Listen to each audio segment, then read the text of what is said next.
Hey everybody, today we're going to do a cream cheese enchilada casserole, and I'm going to switch it up a little bit. Instead of using red enchilada sauce, we're going to use green. And so this is not chicken either, so we're going to have to see how that goes.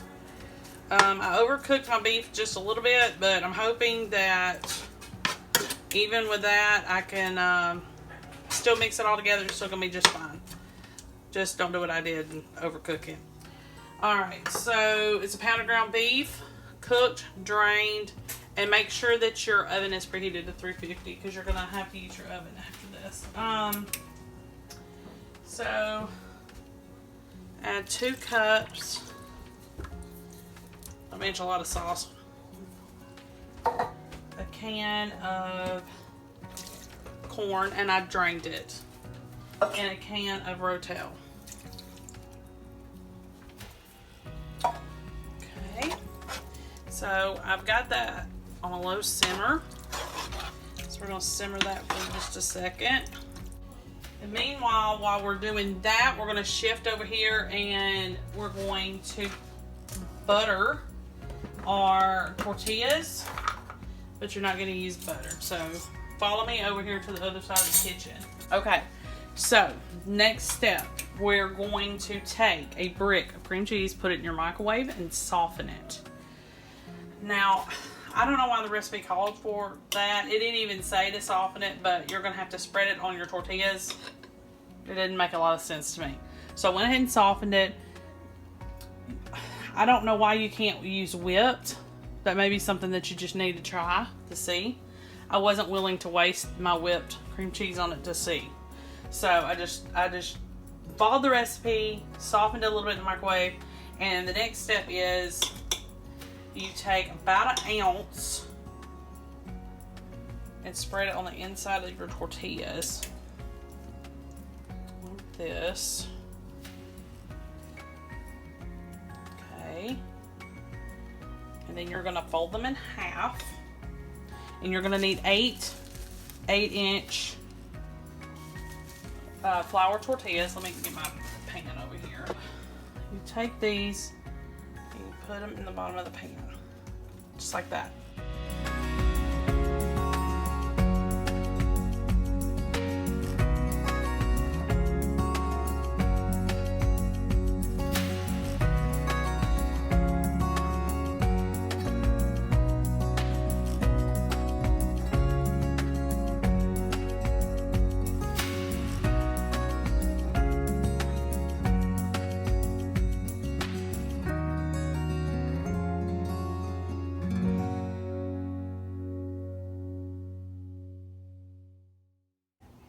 Before we put them in the pan, let's put a little bit of the meat mixture in the bottom.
Alright, so that was our last set of 4. Now, we're going to take the rest of our sauce, pour over the top, And I know it's not pretty because of the green sauce, but my family really hates the red sauce. And I've seen other casseroles like this done the same way. Okay, so kind of try to spread it out. There we go. Alright. All that's left to do is get your cheese shredded and placed on top, unless you've already bought pre-shredded cheese, which I didn't. So let me get that done real quick. Okay, so we had to stop everything because I forgot to add the spices because I'm in such a hurry today. So I took everything back apart very carefully and added the spices and then put it all back together again. Sometimes that happens. So we don't try to really hide much around here. You know, like, you know, if there's something I run into an issue or a problem, I usually try to tell y'all so that, you know, things happen. So we've got everything put back together. Everything's good and lovely. So now you need to put your cheese on top. Extra sharp cheddar is what I used. I'm sure you could use whatever you want. I wouldn't use mozzarella because it's kind of more like a pizza cheese. But, you know, hey, that's what you got. That's what you got. Alright, so you're going to cover this and you're going to bake it for 30 minutes. Then remove your cover after 30 minutes and remove the cover that you have on it and bake it for an additional like 5 minutes. You can serve it with sour cream, cilantro, and or green onions.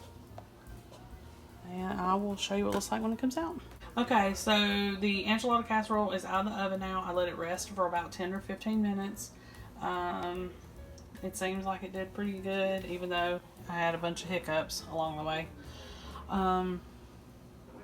So then we just cut into it, and it's probably going to be one of those messy ones. But don't forget, you can add your favorite toppings to it. My go-to is always sour cream. So I'm probably not even going to cut the rest of this. We're probably just going to scoop it out with a cooking spoon because it's that wet. Alright, y'all. That's an easy throw together casserole. I'll see you next time.